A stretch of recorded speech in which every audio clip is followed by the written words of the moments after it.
어떻게 보면 여기에 뭐 공기라고 생각을 해볼게요. 물론 공기를 쓰면 조금 여러 가지 좀 문제가 생기긴 하지만 뭐 여러분들이 쉽게 직관적으로 이해하려면 그것만한 게 또 없어져요. 그래서 여기에 뭐 T0라고 하는데 뭐 보통 상호는 한 20도, 25도인데 그냥 편의상 우리가 숫자를 생각하기 뒤에서 이제 숫자 생각하기 쉽게 0도라고 한번 해볼게요. 그 온도가 0도인 공기가 이게 처음에 꽉 차 있어요. 그때 이제 어떤 일정 시간 T = T0라는 시간에 이 바닥에 100도로 달궈진 쇠판을 딱 갖다 대. 그러면 이제 요 처음에는 모든 지점의 온도가 0도였다가 이제 쇠판을 딱 갖다 대면 쇠판의 온도는 일단 100도죠. 이 공기를 제외하고 모두. 그러면 쇠판에 바로 붙어 있는 공기의 온도는 뭐 일단은 100도라고 가정을 해볼게요. 거기서 조금만 벗어나면 이제 100도가 아닌 그보다 낮은 온도겠죠. 그래서 전도에 의해서 물론 실제로 100도가 되는 높은 온도의 쇠판을 딱 갖다 대면 그 위에서 뭐가 일어나요? 자연대류가 일어날 거예요. 근데 그런 자연대류는 생각 안 하고 그냥 순전히 전도에 의해서만 온도가 높은 온도에서 낮은 온도로 이제 전달이 돼서 이 주변의 온도가 공기의 온도가 점점 높아지는 그 상황을 내가 생각을 해볼 건데 요 내용을 여러분들이 이해하실 때 몇 번 이제 요 좌표를 뒤집어서 표현한 거는 몇 번 했지만 다시 설명드리면 여기서는 이 방향 x 방향이 값이에요. 온도 값이에요. 그러니까 x 방향에 왼쪽에 있으면 값이 적은 거고 오른쪽으로 갈수록 값이 큰 거예요. 그럼 여기 보시면 T0는 여기 있고 T1은 여기 있어. 그러면 T0, T1 중에 어느 게 더 온도가 높은 거예요? T1이 높은 거예요. 왜냐면 이 좌표 쪽에서는 오른쪽에 있을수록 값이 큰 거니까. 그리고 여기서 그럼 Y축에 해당하는 거는 값이 아니라 뭐예요? 위치예요. 그러니까 여기 이 맨 바닥이 어떻게 보면은 아래가 이제 여기가 바닥면이고 여기서부터 바닥면, 그러니까 철판이 있는 바닥면이고 거기서부터 점점 Y 값이 증가하면 저 공기 쪽으로 저 위로 올라간다 생각하시면 돼요. 그러면 요쪽의 온도랑 여기는 다 이제 처음에는 다 T0 0도였을 거란 말이에요. 근데 순간적으로 T1이라는 요 바닥면만 T1이고요. 그러면 처음에 온도 분포는 어때요? 여기만 T1이고 바로 위에는 그냥 0도야. 이렇게 델타 펑션처럼 그냥 빡 다 0대다가 여기서 조금만 벗어나면 여기서 다 0도. 근데 이제 이게 유지가 되냐는 거지. 조금만 시간이 지나면 요 지점의 온도가 어떻게 돼요? 올라가겠죠. 여기서부터 열이 전달이 되니까. 그러면 그렇게 올라가면 표면에 가까운 녀석 지점의 온도들은 다 조금씩 다 올라갔을 거예요. 그러면 그거를 한번 표현을 해보면 이렇게 해야 될 거예요. 그래서 여러분들이 이 그래프를 보실 때 요게 y 값이에요. 위치값. 표면 얘가 표면이고 표면에서의 그 온도 값은 얼마예요? T1. 표면에서 가령 뭐 한 0.1mm 올라갔을 때 온도는 얼마예요? 여기서 보시면 쭉 하면 대충 뭐 한 80도나 70도 정도 돼 보이네요. 거기서 한 0.2mm 쭉 가면 뭐 한 40도, 50도? 아직은 여기까지는 도달 못한. 뭐 0.3mm 그때 보면 한 10도, 20도 정도 되고 여기서 뭐 한 1mm, 1cm 가까이 가니까 떨어지니까 아직은 여기에 온도가 이제 영향이 충분히 도달하지 못해서 충분히 데워지지 못한 거죠. 여기서 좀 거리가 있으니까. 그런데 시간이 조금 지나면 어떻게 될까요? 이 지점도 온도가 서서히 오르기 시작할 거란 말이야. 그러면은 얘는 이제 가령 0.1초 딱 철판을 딱 갖다 대고 0.1초 때 이제 온도 분포라면 가령 뭐 한 0.2초 시간이 좀 더 지나면 어떻게 돼요? 모든 지점 이 지점의 온도가 밑에서부터 이제 열을 받아서 다 올라가서 이런 형태로 올라갈 거고 한 0.3초 지나면 또 얘가 또 이제 지나가고 계속 이런 식으로 1초, 2초, 3초, 4초 해서 쭉 계속 시간이 지나면 한참 충분히 오랜 시간 스테디 스테이트죠. 되면 어떻게 돼요? 이 분포는 어떤 분포를 갖는다? 직선의 분포를 갖는다. 우리가 이제 스테디 스테이트에서 또 온도차가 날 때 전도에 의해서 생기는 온도 구배는 뭐다? 이런 평판에서는 직선 분포를 가진다라고 여러분들 배우셨잖아요.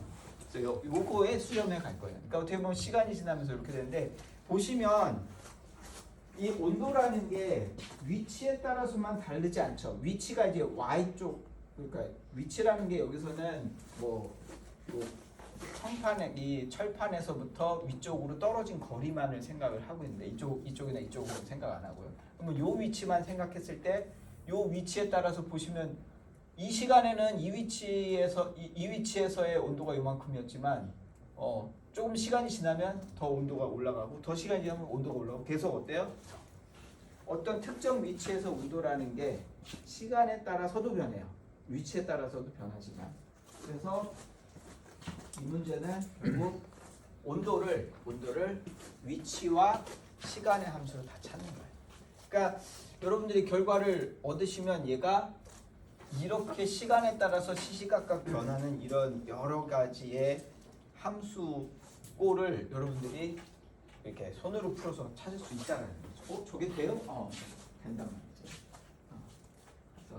그래서 그런 답을 여러분들이 찾게 되는 거다. 그래서 이 문제를 풀기 위해서 일단은 얘는 시간에 따른 변화가 있고 전도 문제만 있으니까 대류나 혹은 내부에서 열 전달, 열 발생이 없다라고 가정을 하면 그럼 지난 시간에 배운 heat transfer equation에서 제너레이션 텀이랑 컨벡션 텀을 제외하면 요 식이 나올 거예요. 그죠? 그래서 요 식이나 요 식이 같은 거죠. 로 CP 해수로 K를 나누면 그게 알파니까.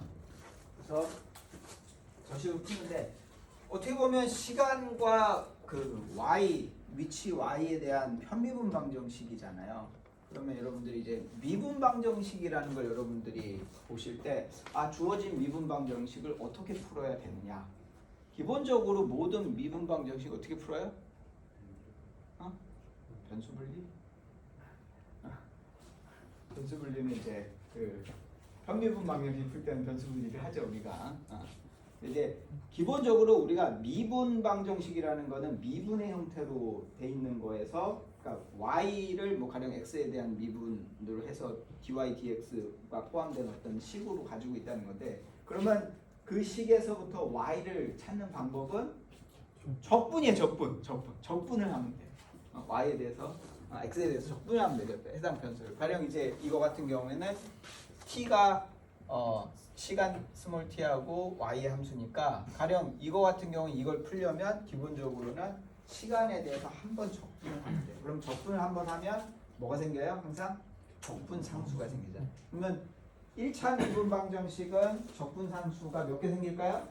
기본적으로 하나 생겨요. 왜냐면 한 번 적분을 하면 내가 알 수 있으니까. 그러면 1차 미분에 대해서는 그러면 적분 상수를 이제 찾기 위해서 조건이 몇 개? 하나 필요하다. 그걸 내가 바운더리 컨디션 혹은 이니셜 컨디션이라고 보통 불러요. 시간에 대해서는 우리가 그걸 이니셜 컨디션이라고 부르죠. 그래서 이거 같은 경우에는 시간에 대한 1차 미분항이니까 얘를 풀기 위해서 시간에 대한 조건인 이니셜 컨디션, 초기 조건이 하나가 필요해요. 걔는 이제 1차 미분을 이제 적분을 통해서 했을 때 찾기 위한 적분 상수 찾기 위해서 거고요.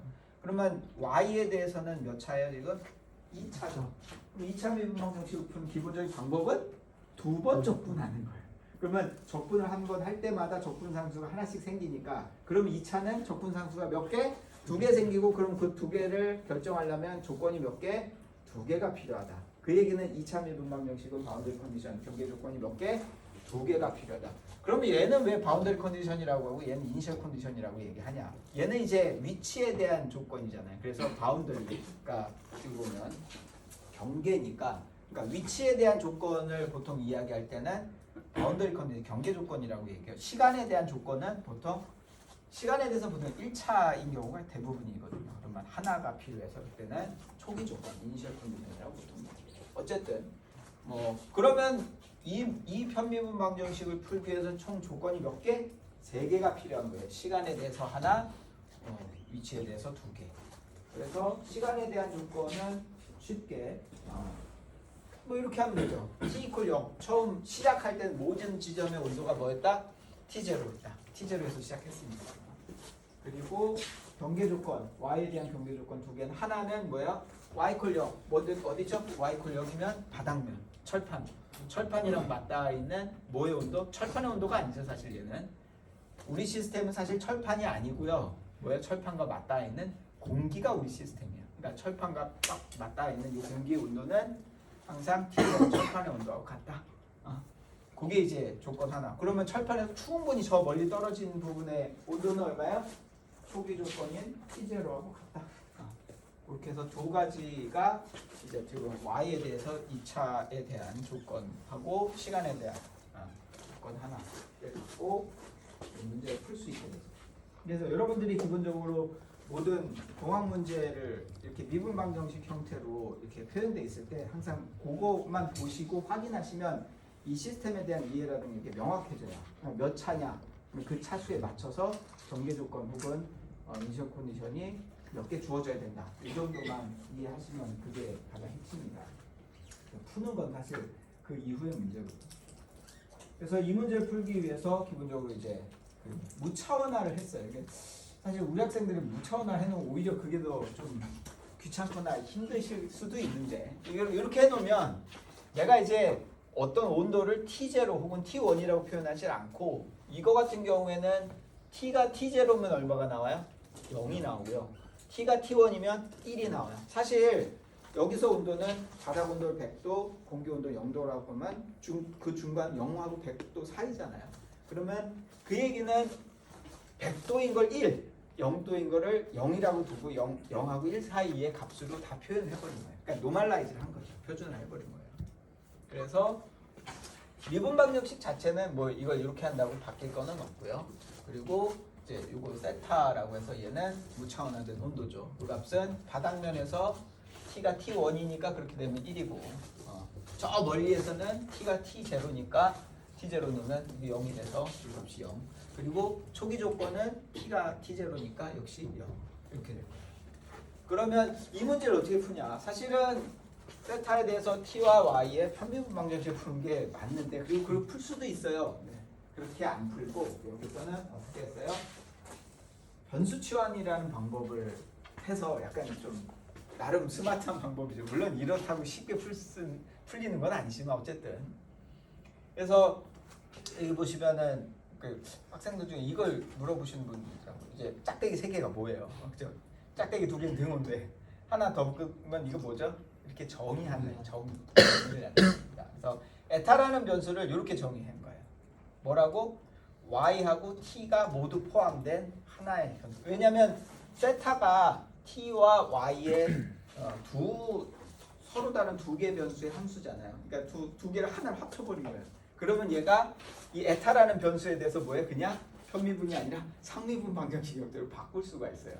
그래서 얘를 바꾸는데 그럼 어떻게 바꾸는 거야?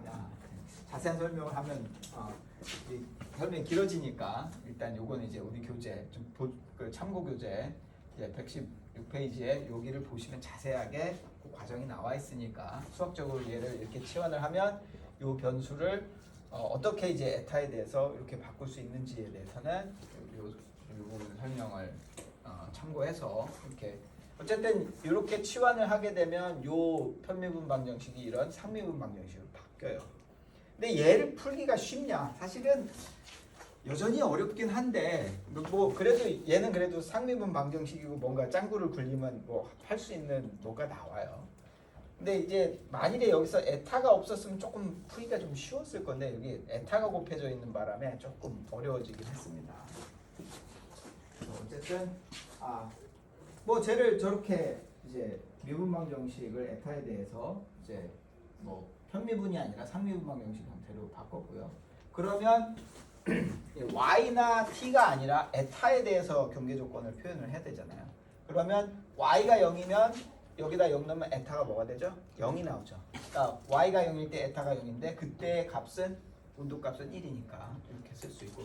그럼 얘나 얘는 다행인 건 y가 무한대로 가던 혹은 t가 0으로 가던 에타는 다 어디로 가요? 무한대로 가죠. 그럼 두 경우 다 값이 얼마예요?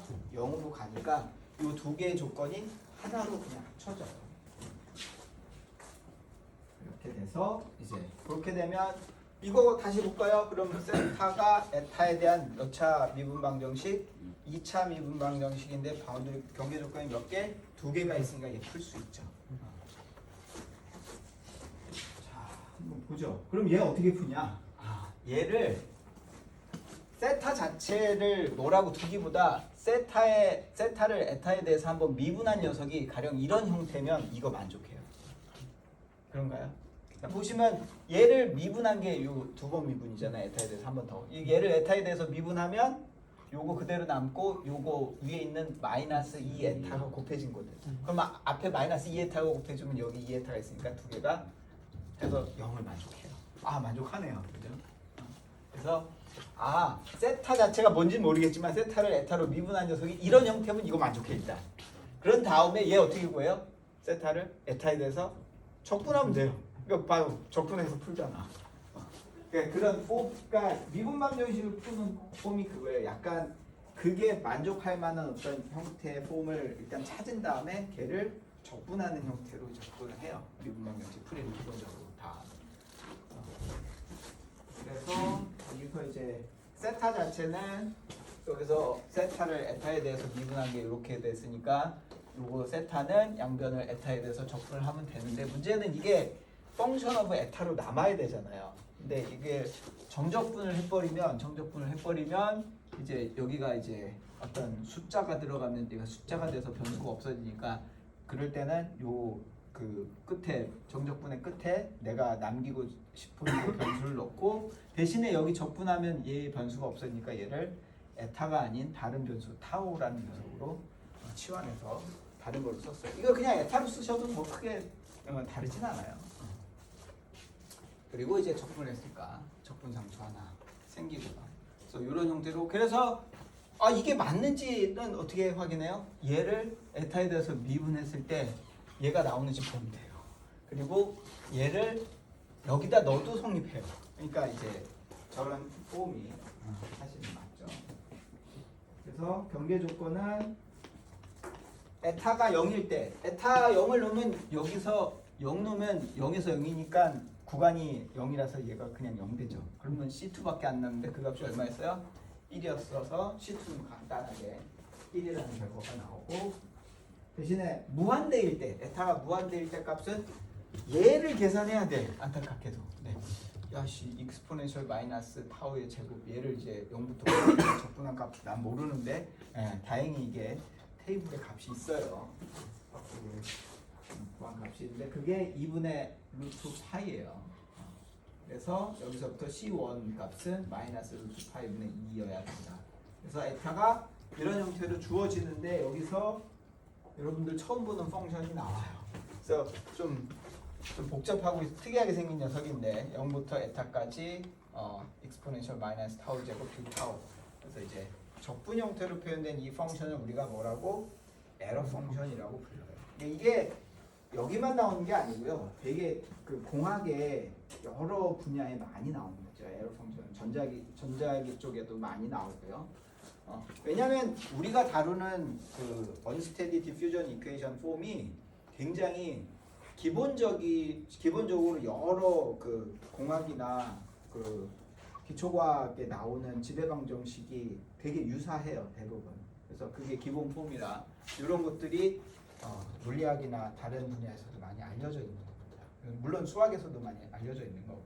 그래서 얘를 이제 쓰는데 얘가 약간 여러분들 처음에 이제 중학교에서 고등학교 갔을 때 뭐 익스포넨셜 펑션이나 혹은 사인 코사인 좀 익숙하지 않았잖아요. 근데 많이 쓰고 그래프 계형을 내가 보니까 익숙한 것처럼 얘도 그런 거에 하나, 그러니까 그런 초월함수 중에 하나라고 그냥 받아들이시면 돼요. 이거 실제로 생긴 거를 보면요, 이렇게 생겼어요. 그래서 0일 때 값은 얼마예요? 에타가 0일 땐 당연히 구간이 0이니까 0이 나오고요. 그리고 무한대로 가면 얘가 무한대로 가면 이 값이 얼마라고요?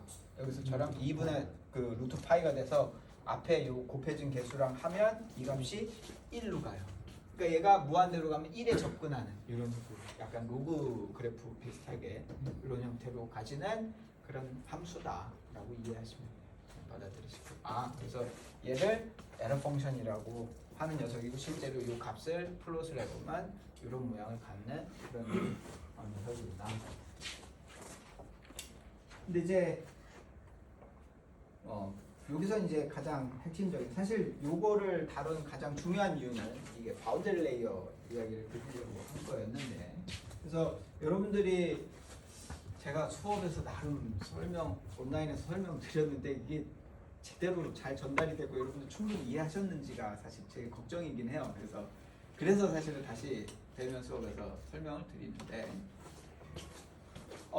앞에 이제 세타가 이렇게 1 마이너스 에러 펑션 오브 베타 이렇게 주어졌잖아요. 그러면 얘를 우리가 한번 앞에 그리는 것처럼 한번 그려보면요. 이렇게 생겼어요. 그래서 서멀 바운더리 레이어 여기서 델타 T라고 하는 게 서멀 바운더리 레이어고 이때 세타 값이 얼마? 0.01인데 그게 T0의 99%다. 이게 되게 헷갈리는 게 그러면은 99%라는 말 때문에 가령 여기가 100도고 여기가 0도라고 그랬잖아요. 그러면 요 지점의 온도가 그러면은 99도라는 얘기인가? 라고 헷갈릴 수가 있어요. 그거 아니에요. 반대입니다. 0도의 99%예요. 0도의 99%라는 얘기는 뭐예요? 거의 0인데 0보다 조금 더 100도에 가까운 1%만큼 가까운 그게 뭐예요? 1도예요. 그러니까 이 지점의 온도는 사실은 그 우리 제가 든 예에서 보면 1도가 되는 지점의 그 온도인 거예요. 이 지점. 그러니까 이게 무슨 말이냐면 자, 내가 어떤 순간에 가령 이제 핫플레이트가 있다고 해요. 핫플레이트를 탁 켜서 순간적으로 핫플레이트 위에 온도가 100도가 됐다고 치면 그 핫플레이트의 온도를 바로 감지할 수가 없죠, 내가. 그러니까 저 핫플레이트에서 어느 정도 떨어진 위치에서는. 그래서 이제 핫플레이트를 딱 켜놓고 각 위치마다 온도를 한번 재봐요. 핫플레이트에서 충분히 멀리 떨어진 지점의 온도 몇 도일까요? 킨지 얼마 안 됐고 0도. 네, 0도라고 했죠. 여기 다 0도. 밑에는 100도. 0도. 조금 더 가까이 와봐. 0도. 조금 더 가까이 와봐. 0도. 계속 0도일 거야. 어디까지?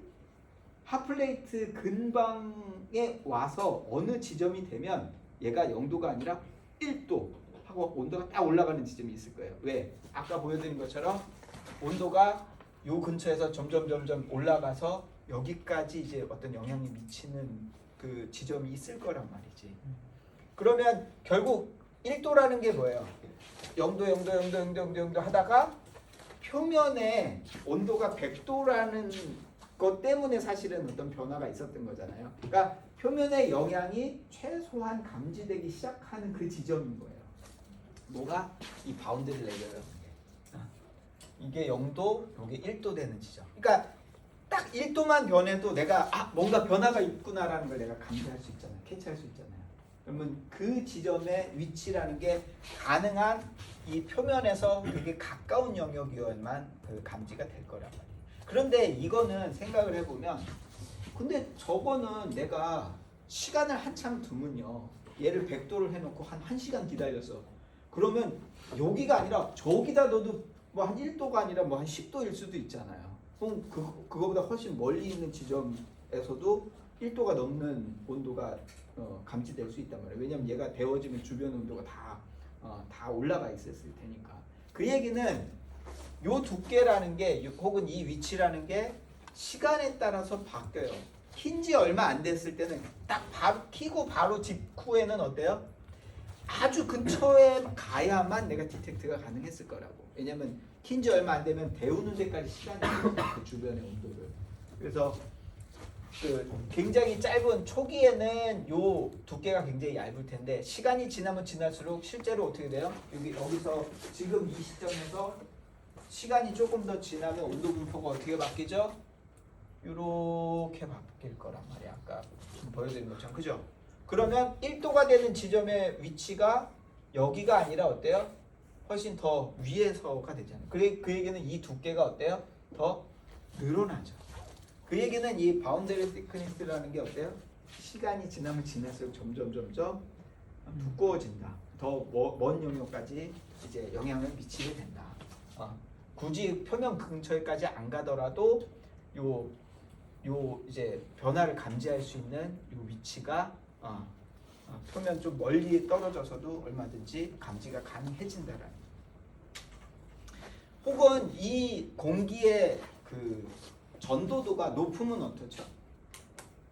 높으면 높을수록 내가 빨리 얘를 이제 감지할 수 있게 돼요. 그 얘기는 만일에 전도도가 높은 물질을 쓰면 같은 시간 뭐 1초나 2초 후에 온도 분포가 가령 전도도가 낮을 때는 거의 뭐 전도가 안 돼서 대부분의 온도가 이 상태라면 전도도가 높은 녀석은 같은 시간 지나도 이만 전도가 잘 돼 빨리빨리 돼갖고 이 지점의 온도가 쭉쭉쭉쭉 올라가서 훨씬 더 이제 그 얘기는 이 1도라는 그 온도를 디텍트할 수 있는 이 두께가 어때요? 전도도에도 영향을 받는다. 그래서 그게 이제 실제로 바운더리 시크니스에 그대로 이제 포함이 되겠죠. 그 부분을 확인하십니다. 그래서 그러면 요 지점의 세타 값이 얼마예요? 1도니까 0.01이 되는. 왜냐면 이게 1이 100도거든요. 그럼 얘는 1도에 해당하는 거예요. 그래서 그렇게 생각하시면 돼요. 그러면 요 세타 값이 0.01이 될 때 요 델타라는 게 뭐예요? 델타라는 게 요거의 길이이기도 하지만 요 지점에 여기가 0일 때 y 좌표 값이기도 하단 말이야.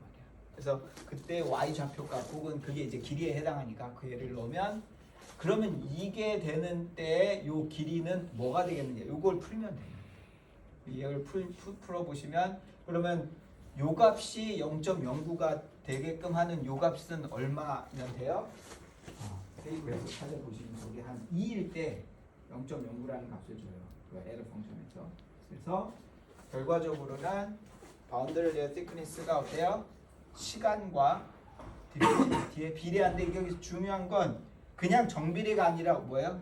스퀘어 루트의 비례예요. 그러니까 시간이 4배가 됐다고 해서 얘가 두께가 4배가 되는 게 아니라 시간이 4배가 되면 두께는 2배밖에 안 나요. 생각보다 이게 빨리 얘가 빨리 안 늘어난다는 거죠. 그래서 그리고 이제 컨덕티비티도 마찬가지. 컨덕티비티가 4배가 됐다고 해서 얘가 두께가 4배가 되는 지점까지 확 잘 전도가 되는 게 아니라 그거의 스퀘어 루트인 2배 정도밖에 잘 전도가 안 된다. 그래서 이게 루트로 약간 그 효과가 이제 좀 반감이 된다. 그러니까 thickness가 웬만하면 잘 안. 그러니까 보시면 여러분들 경험적으로도 뭔가 히터를 탁 켜고 그 위에다가 손 딱 올렸을 때 바로 따뜻해지던가요? 아니요, 좀 시간이 좀 걸려요. 그래서 하도 안 따뜻해져서 어떻게 하죠? 직접 만져봐. 야, 근데 여기 뜨겁네. 그런 경우가 왕왕 있었을 거예요. 그래서 그런 게 그런 것들을 이제 이런 서멀 바운더리 레이어로 내가 이제 이해할 수 있다.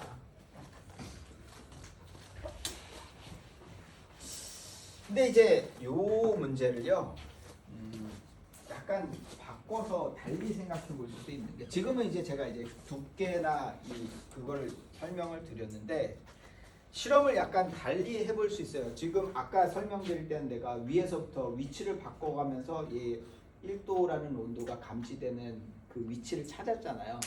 근데 그렇게 안 하고요. 그냥 위치를 고정해. 가령 이 표면에서 한 2cm 정도 떨어진 거리에다가 센서를 놨어요.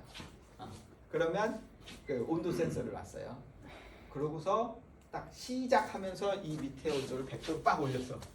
그러면 일정 시간 후에 이 센서의 온도가 처음에는 내내 0도 찍히다가 어느 순간이 되면 딱 1도가 되는 그 시간이 있겠죠. 왜냐면 처음에는 이렇게 되다가 왜? 내가 이제 여기 위치를 고정했잖아. 그럼 처음에는 온도 분포가 이렇게 되니까 0도. 조금 더 지나도 사실은 0도. 조금 더 지나도 0도 하다가 어느 순간 요게 딱 되는 순간 딱 1도라고 딱 올라갈 거란 말이에요. 그죠? 그러면 그 시간을 어떻게 할 거예요? 내가 여기서 요게 주어진 거잖아. 2cm라고. 그죠? 그리고 알파를 알죠, 내가. 그러면 여기서 t가 뭐예요? 해당 높이까지 도달하는 데 걸리는 시간이 나와요. 그 얘기는 그러니까 여기서 어떤 변화, 바닥에서의 표면에서의 어떤 변화가 어떤 지점까지 영향을 미치는 데 걸리는 시간이 나오잖아요. 이건 뭐예요? 전도에 의해서 열 에너지가 여기서 저기까지 전달되는 데 걸린 시간이에요. 어떻게 보면. 그러면 실제로 전도가 돼서 그 지점까지 온도가 쭉 올라간 거니까. 그래서 내가 이렇게 거기까지 어떤 일정 거리에 떨어진 지점까지 전도에 의해서 열이 전달되는데 걸리는 시간을 이 서멀 바운드리 레이어 공식을 가지고 다시 계산해낼 수가 있어요. 그럼 꼭 가령 이런 거지. 핫플레이트가 있다. 여기 온도는 0도였다. 핫플레이트 온도는 100도로 올린다. 그럼 내가 핫플레이트에서 2cm 떨어진 지점에서 얘를 이제 딱 한다고 했을 때 얼마 만에 그 온도계가 1도라는 그 온도 변화를 감지할 수 있겠느냐. 몇 초 만에. 그걸 내가 시간을 계산해 볼 수 있죠. 여기다가 2cm 넣고 여기다 알파에다가 그 공기의 컨덕티비티 넣으면 여기 시간 내가 계산할 수 있잖아요. 근데 이제 시간을 이렇게도 계산할 수 있는데 이건 사실은 굉장히 복잡하고 어려운 문제를 풀어서 내가 직접 문제를 풀어서 계산을 해낸 결과고, 이렇게 말고 또 다른 방법으로도 이제 전도에 걸리는 시간을 대략 계산해 볼 수 있는데, 여러분들 thermal diffusivity 브라켓은 뭐라고요? 유닛 단위를 얘기하는데 저거의 유닛이 뭐라고요? 단위가 미터 제곱 퍼 세크예요. 그죠? 그러면 길이를 제곱을 하고 그걸 알파로 나누면 이게 가지는 그 유닛은 뭐죠? 세크. 시간이 나와요. 그 얘기는 뭐예요? 어떤 해당 길이의 제곱을 디퓨지비티로 나누게 되면 그 값은 나한테 뭐를 줘요? 시간에 대한 정보를 주는데, 이 시간이 뭐냐면 뭔가 시간을 주죠. 이 시간이 결국 해당 길이를 이 thermal diffusion, 즉 전도에 의해서 전달하는 데 걸리는 시간이, 이걸 이제 diffusion time scale이라고 불러요. 그래서 이 diffusion time scale을 이용해서도 얼마만큼의 도달하는지 내가 계산을 할 수가 있죠. 그러면 이렇게 계산한 거하고 이렇게 계산한 거하고 결과가 같을까요? 다를까요? 같아야 되나요? 왜요? 같은 현상이니까? 근데 같은 현상을 내가 설명하거나 이해할 때 얘는 직접 문제를 다 푼 거고 얘는 뭐 한 거예요? 그냥 대략 물성치 갖고 추정만 한 거예요. 당연히 값은 다르고요. 차이가 나요. 근데 그렇다고 얘가 10배, 100배 아주 다른 값이 나오지는 않고요. 대략 뭐 한 4배 정도 차이가 나요. 두 개가. 해보시면. 그러면 뭐 어느 게 더 정확한 거냐? 정확하긴 이게 더 정확하지. 근데 이거 계산하기가 사실 쉽지 않잖아요. 이건 내가 답을 아니까 계산을 했던 거고, 그리고 좀 더 정확한 값을 계산한다는 입장에서는 이게 좋지만, 그러니까 뭔가 해당 내용을 설명을 하거나 이해시키거나 할 때는 이게 훨씬 더 명확하단 말이에요. 실제로 이게 물리적으로 가지고 있는 의미도 사실 그게 맞고요. 디퓨지비티라는 게 가지고 있는, 혹은 우리한테 줄 수 있는 정보가 뭐냐 라는 거를 이제 생각해 봤을 때는 결국 디퓨지비티 자체를 가지고 내가 단위가 미터 제곱 퍼 세컨인데 단위 면적당 초? 시간? 단위 면적당 시간? 그게 뭐야? 그 단위 면적당 시간 대체 뭐예요? 물리적으로 단위 면적당 시간이라는 게 나한테 주는 의미가 뭐야? 하나도 이해가 안 간단 말이야. 단위 면적당 뭐지? 얘는 대체 뭐 어떤 정보를 사실 물리적으로는 얘가 얼마만큼 전도해서 얼마나 빨리 잘 전달하느냐 정도를 나타내는 거지만 그 자체만 갖고는 조금 내가 이해하기가 어려워. 그거에 반해서 thermal conductivity는 유닛 자체에 어떤 물리적인 의미를 내가 이해할 수가 있어요. 나중에 한번 보시면 아시겠지만, 그래서 오히려 diffusivity 자체보다는 이렇게 diffusivity로 이제 어떤 거리의 제곱을 나눈 값을 가지고 내가 이 diffusivity가 가지는 의미를 이해하거나 설명하면 훨씬 더 좋아요. 그러면 적어도 뭘 얘기해 줄 수 있습니까? 해당 길이를 diffusive, 혹은 여기서는 이제 전도죠. 전도에 의해서 여기서부터 해당 거리만큼 떨어진 지점까지 전달하는 데 걸리는 시간이라는 뜻이에요. 그러니까 그 얘기지. 핫플레이트가 100도고 여기가 0도니까 100도에서 0도로 뭔가 열이 전달해서 이 지점의 온도가 1도라도 딱 변화가 되는 그 지점에 이제 도달하는데 걸리는 시간인 거예요. 어떻게 보면. 그래서 두 가지 서로 다른 방법으로 계산할 수 있고 각각의 물리적인 의미는 그렇다. 그래서 여러분들이 훌륭한 엔지니어는요 어떻게 보면 바로 이제 복잡한 계산 없이 확실한 물리적 근거를 가지고 빠르게 판단할 수 있어야 돼요. 그러니까 여러분들이 이런 문제를 했을 때 이러고 뭐 바운더리 레이어 어쩌고 하면 한참 걸리고 바로 안 나오잖아요 답이. 이것도 여러분들 머릿속에 기억하고 계시겠어요 이 포뮬라를 또. 그러니까 또 남들한테 설명하기 되게 힘들어 이게. 그렇죠? 이게 왜 그거에 해당하는 건지를 또 설명하려면 또 한참 이 얘기를 또 한참 해야 돼. 한 40분 동안 제가 했던 얘기를 여러분들이 동료한테 또 설명을 해야 되잖아요. 근데 뒤에 설명드렸던 디퓨전 타임 스케일은 그 자체로 너무 심플하죠. 그리고 그런 설명이 틀린 게 아니에요. 실제로 그렇게 쓰고 통상적으로 받아들여지는 그런 접근이거든요. 그래서 여러분들이 디퓨지비티의 유닛을 이용을 해서 대략적인 그 소요 시간, 타임 스케일이나 그런 것들을 추정하는 그런 것들을 해보시면 좋다. 그래서 그러면 이걸 하면은 괜히 어려운 거 했네라고 생각하실 수도 있지만 이걸 통해서 실제로 언스테디 상태에서 어떤 식으로 되고 걔를 내가 정확하게 어떤 형태로 이제 표현할 수 있는지 이런 거를 또 어떤 면에서는 이제 실제로 표현해 본 거니까 의미가 전혀 없지는 않습니다. 실제로 제가 그 한 7년 전이었나요? 7, 8년 전에 제가 이제 국방과학연구소 ADD하고 과제를 할 때 이 언스테디 문제, 이 접근 있잖아요. 이 접근으로 실제로 과제를 수행을 하고 논문을 낸 것도 있어요, 사실은. 그래서 이게 이제 굉장히 공학 전반에 걸쳐서 유용하게 사용할 수 있는 수학적인 테크닉이기도 하다. 그래서 여러분들이 또 압니까? 여러분들이 이런 거 배워놓은 걸 활용을 해서 이걸 나중에 이제 이런 언스테디 간단한 언스테디 문제를 해석하는데 활용하실 수 있어요. 지금 당장은 이제 뭐 조금 어려우시더라도 그래서 그렇게 해서 이제 바운더리 레이어 내용을 이제 마무리를 하고요. 두 번째 주제는 이제 히트 트랜스퍼 코에피션트를 이야기할 건데 히트 트랜스퍼 이너 튜브는 한 번 했죠. 근데 또 하네요. 그죠? 그만큼 중요하다는 얘기예요. 네. 케미컬 엔지니어 때 가장 기본이 되고 중요한 프로세스는 뭐니 해도 파이프 플로우니까.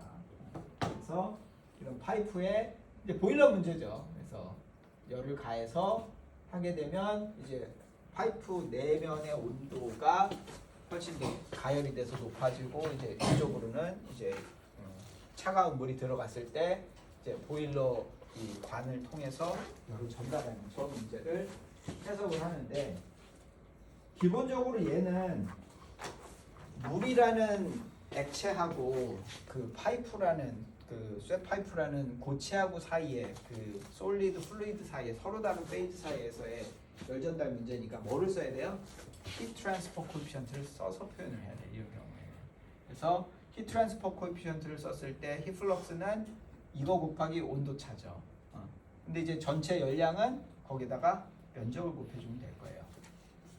근데 이제 중요한 건 이 온도 차를 뭘 쓰느냐가 또 되게 중요한 문제일 수 있어요. 그래서 이 온도 차를 여기서 이제 한 3가지 정도를 한번 들어봤는데 그 온도 차를 뭘 쓰냐에 따라서 얘는 똑같잖아. 그럼 온도 차가 다르면 앞에 들어가 있는 뭐도 히트 트랜스퍼 코에피션트도 다 바꿔야 되는데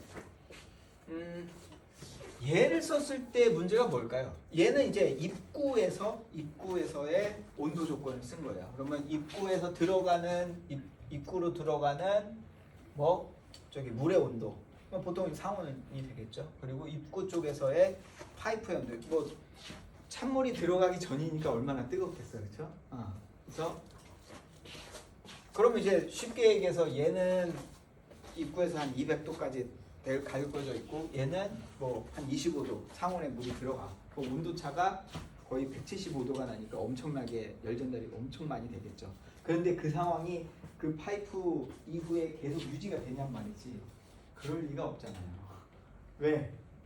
아니 파이프를 지나는 물의 온도는 계속 25도인가요?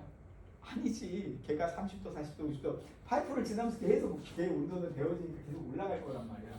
그럼 파이프의 온도도 사실은 물한테 계속 얘를 뺏기니까 열을 뺏기니까 파이프 온도의 자체도 200도가 아니라 계속 온도가 낮아질 거란 말이야. 뒤로 갈수록. 그걸 생각을 해보면 파이프 벽면의 온도하고 이제 이 물의 온도가 계속 변화한단 말이야. 그러면 입구에서만 값을 쓰는 건 되게 뭔가 부정확할 위험이 크죠. 그래서 이거 이렇게 안 써요. 열교환기에서 히트 트랜스퍼 코에피션트를 이런 식으로 정의하는 경우는 거의 없습니다. 그러면 입구 말고 출구에서도 생각해 볼 수 있잖아요. 출구가 어떻게 보면 결과니까 출구에서의 온도를 생각해 볼 수 있는데 그렇다고 출구만 써? 혹은 입구만 써? 입구를 쓰자니 뒤에 결과가 좀 반영이 안 돼서 고민이고, 출구만 쓰자니 입구에서 어떻게 들어왔냐에 따라서 달라지잖아요. 실제로 전자 뭐 처음부터 뜨거운 물이 들어왔을 수도 있고 처음부터 엄청 차가운 물이 얼음물이 들어왔을 수도 있는데 그런 조건 같은 게 뒤에 것만 쓰면 어때요? 반영이 하나도 안 돼요. 그럴 때 얘를 쓸까 저걸 쓸까? 프라이드를 먹을까 양념을 먹을까 할 때 우리의 선택은 반반이 있잖아. 그죠? 양념 반 프라이드 반. 그래서 그렇게 반반해서 평균한 거죠. 얘는 그러면 입구에서의 온도 편차, 출구에서의 온도 편차 두 개를 적당히 다 이제 평균해서 한 거니까 둘 다를 고려해서 얘보다 좀 낫다 이거죠. 근데 생각을 해보면 결과적으로는 틀리지 않겠지만 중간 과정에서 얘는 어때요?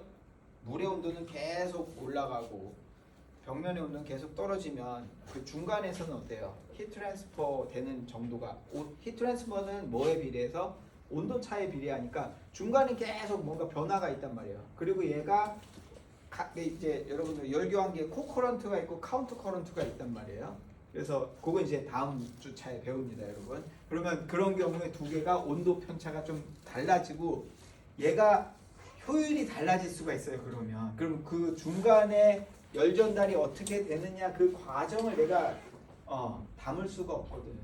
뭔가 입구하고 출구에서의 그 정보만 갖고 열교환기의 어떤 열 전달을 설명하거나 우리가 이해하는데 조금 한계가 있을 수 있어서 그걸 보완한 게 뭐예요?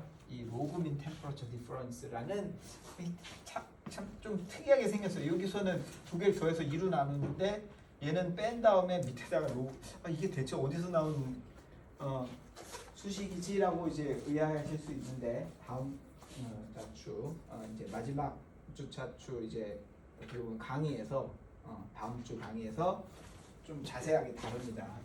그러니까 열교환기의 문제에서 자세하게 다루면 그건 그때 이제 나중에 보시면 되고요. 어쨌든 이런 형태로 이제 내가 동일한 온도 차라도 어떻게 정의하냐에 따라서 이제 달라질 수 있고 그러면 거기에 맞춰서 히트 트랜스퍼 코에피션트도 다른 걸 써야 된다.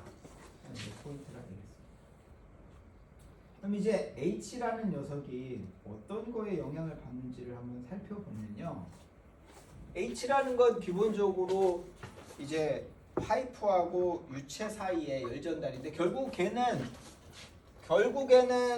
이 파이프의 벽면하고 물하고의 표면에서 열 전도에 있어 최종적으로 열 전도에서 모든 이제 열 전달이 일어나게 되는 거니까 그러면 최종 말단인 요 녀석이 가장 큰 영향을 미칠 거다. 그러면 파이프 안에서 반경 방향으로의 온도의 편차 혹은 온도 자체 분포가 어떻게 되느냐에 따라서 열 전달이 결정된다라는 건데 그걸 우리가 이제 그 챕터 4, 그 퍼스트 컨벤션 할 때 이미 한번 풀었었죠. 그래서 그때 그 히트 트랜스퍼 코에피션트를 우리가 유도한 적이 있어요.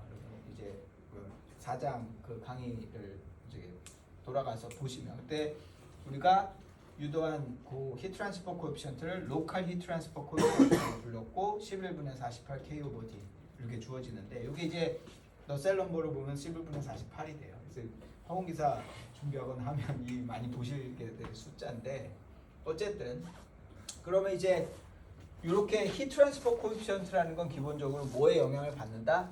온도의 분포가 어떻게 되느냐에 따라서 영향을 받는다가 이제 포인트인데, 그러면 온도가 그러면 뭐에 영향을 받는지 혹은 이 전체적인 영향을 내가 무차원화를 통해서 정리를 하다 보면 이 트랜스퍼 코에피션트 자체보다는 이거를 무차원화한 값의 형태로 이렇게 표현하는 게 가능해져요. 보시면 D 오버 L이 이제 파이프의 직경대 길이비죠. 그거하고 온도의 무차원화된 온도의 분포에 영향을 받는 형태로 나오고, 이게 이제 나중에 너셀 넘버로 정의되는 이제 건데, 결국 무차원화된 히트 트랜스퍼 코에피션트라고 볼 수 있어요. 그래서 이 무차원화된 히트 트랜스퍼 코에피션트가 뭐에 영향을 받느냐 하는 걸 이제 알아야 되는데, 얘는 어떻죠? 네, 기본적으로 온도라는 거는 열전달 문제에서 뭐 가장 제너럴하게는 제너럴 히트 트랜스퍼 코에피션트, 제너럴 히트 트랜스포트 이퀘이션을 따른다고 할 수 있고, 그럼 거기 보면 유동장이 있어요. 어떻게 보면 당연한 거지. 이제 물이 이제 파이프에서 흐르면서 이 유동의 흐름에 영향을 받아요. 앞에서는 이제 라미나 플로우라고 가정했는데, 얘가 터뷸런트 플로우가 되면 훨씬 더 복잡 다양하게 이제 열전달이 다른 방식으로 일어나기 시작하거든요.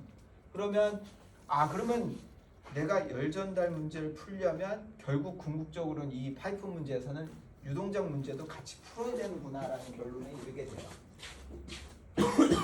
그러면 이런 형태로 해서 무차원화를 했을 때 자연스럽게 이제 페클레 넘버라는 이제 이 무차원화 수가 이렇게 유도가 되고요. 그리고 제너레이션은 이제 뭔가 유체들의 마찰에 의해서, 그러니까 지난 시간에 브링크만 넘버 배우셨죠. 그래서 이런 거에 의해서 이제 영향을 받는다 하는 건데, 그러면은 온도라는 거는 기본적으로 파이프 안에 있는 온도라는 건 위치하고 시간에 따라서 변하고, 페클레 넘버나 브링크만 넘버 혹은 유동장의 영향을 받을 텐데, 기본적으로 유동장은 뭐야? 레이놀스 넘버의 영향을 받으니까. 근데 이제 페클레 넘버가 사실은 레이놀스 넘버가 거의 프란틀 넘버거든요. 그래서 유동장의 영향을 받는 그 영향을 주는 거를 레이놀스 넘버로 꺼냈으니까, 그럼 페클레 넘버 대신에 프란틀 넘버로 이제 표현을 해놨고요. 그리고 브링크만 넘버, 스트럴 넘버, 프라우드 넘버 같은 경우에는 여기가 파이프 안에서는 뭐 크게 고려하지 않아도 되는 요소라고 판단을 해봤을 때, 그랬을 때 이제 여기서 우리가 여러분들, 저도 여러분 나이 때 이게 되게 헷갈렸어요. 어떤 건 베리어블이라고 하고 어떤 건 파라미터라고 하는데, 베리어블이랑 파라미터가 뭐가 그렇게 다른 거예요? 둘 다 정해지지 않은 미지수인 건 똑같잖아. 그죠? A든 X든 Y든 B든 정해지지 않은 뭔가 변수로 쓴 거잖아. 근데 언놈은 어떨 때는 변수라고 베리어블이라고 부르고, 어떤 놈은 파라미터라고 부르고, 혹은 이제 가령 이런 1차 함수식에서 y는 ax 플러스 b에서 a나 b를 우리가 변수라고 보통 안 부르죠. 뭐라고 부르죠? 상수라고 불러요. 그래요. 컨스탄트. 그러니까 상수라고 하면 보통은 상수가 적분상수 이런 것처럼 상수 자체도 값이 변할 수 있는 값인데, 그렇다고 그 상수는 베리어블은 또 아니란 말이야.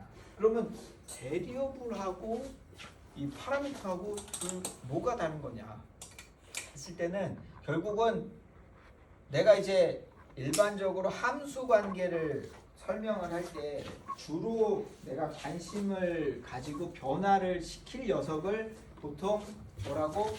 인디펜던트 베리어블이라고 불러요. 얘가 어떻게 보면 인풋에 해당하는 거고, 그러면 그거의 변화에 의해서 생긴 결과를 뭐라고? 디펜던트 베리어블이라고 부릅니다. 그러니까 저는 이제 함수라는 걸 표현할 때 요 그림을 되게 선호하는 편인데, 결국 함수라는 거는 어떤 x라는 인풋을 넣어서 y라는 아웃풋을 얻어내는 과정이에요. 혹은 그걸 하는 역할을 하는 녀석을 함수 펑션이라고 부르잖아요. 그죠? 그럼 여기서 1차 함수에서 내가 변화시켜서 인풋으로 넣는 녀석, 그 녀석이 뭐예요? 바로 인디펜던트 베리어블에 해당하는 거예요. 그걸 우리는 보통 x라는 변수를 보통 써서 표현하죠. 그래서 x를 보통 컨스탄트라고 하지 않잖아요. 그 이유는 보통 우리가 통상적으로 x라는 거는 함수에서 뭐로 인풋으로 들어가는 인디펜던트 배리어. 그러니까 인풋은 내 마음대로 넣을 수 있어. 1을 넣어도 되고 2를 넣어도 되고 10을 넣어도 되고 마이너스 100을 넣어도 되고 내 마음대로 내 내키는 대로 아무 값이나 넣으면 돼요. 그런데 그 내키는 대로 넣은 아무 값에 대해서 나오는 결과는 어떻죠? 내 마음대로 할 수 있는 게 아니야. 뭐에 의해서? 관계식에 의해서 그냥 정해져 버리는 거예요. 뭐에 의해 정해지죠? 내가 뭘 넣느냐에 따라서 정해져 버려요. 그런 의미에서 dependent, x의 값에 depend해서 x가 뭘 넣느냐에 따라서 거기에 따라서 다른 아웃풋을 준다 해서 그게 dependent variable. 그러니까 우리가 열전달 문제에서 가장 중요한 dependent variable은 결국 뭐예요? 온도예요, 온도. 온도에 대한 걸 풀잖아요. 그렇죠? 그래서 여기서 온도가 가장 기본적인 dependent variable인데 온도의 메인이 되는 기본적인 그러면은 x는 뭐가 해당되겠느냐? 바로 위치와 시간이죠. 일반적으로 어떤 그 온도라는 건 어떤 위치하고 시간에 따라서 다 변해요. 그죠? 그러니까 위치나 시간이 기본적으로는 뭐예요? independent variable이에요. 뭐에 대해서? 온도에 대해서. 그래서 위치나 시간은 그래서 여기서 independent variable이라고 부르지만 그러면 온도라는 게 또 근데 레이놀스 넘버나 프란틀 넘버나 이런 거에도 영향을 받잖아요. 근데 레이놀스 넘버나 프란틀 넘버를 여기서는 variable이라고 안 부르죠. 왜요? 얘랑 똑같은 의미예요. A나 B랑 우리가 1참수를 이제 이야기할 때 A나 B가 변할 수 있지만 A나 B를 한번 고정하면 그 이후로는 고정이잖아. 얘 X가 변할 때 A나 B까지 같이 변화시키지는 않는단 말이에요. 그죠? 기울기나 Y절편에 해당하는 이 녀석을 수시로 바꾸면 이게 헷갈려갖고 Y값 자체를 내가 예측하는 게 불가능해지잖아요. 그렇기 때문에 여기서도 마찬가지. 레이놀스 넘버나 프란틀 넘버라는 게 뭐예요? 해당 시스템이 정해지면 그냥 정해져요. 보통은. 그죠? 그래서 정해진 상태에서 위치나 시간에 따른 변화를 보겠다 이런 의미예요. 그래서 여기서는 레이놀스 넘버니 프란틀 넘버니 혹은 다른 그 변수들은 파라미터라고 우리가 부르게 되고 위치나 시간만 우리가 인디펜던트 베리어블 독립 변수라고 우리가 부르게 됩니다. 여러분들이 이제 요게 혹시라도 헷갈리시면 요걸 떠올리시면 되겠다. 그래서 x가 이제 요 문제에서는 위치나 시간에 해당하는 거고 요 y가 우리가 알고 싶은 정보, 온도에 해당하는 거고 a나 b가 이런 레이놀스 넘버나 파라미터에 해당하는 거 이렇게 이해하시면 되겠습니다.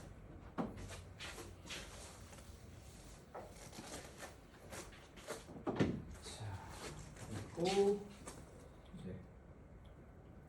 이 우리 문제에서 이제 뭐 너셀 넘버라는 녀석을 이제 정의를 하게 되는데요. 그래서 너셀 넘버가 뭐냐?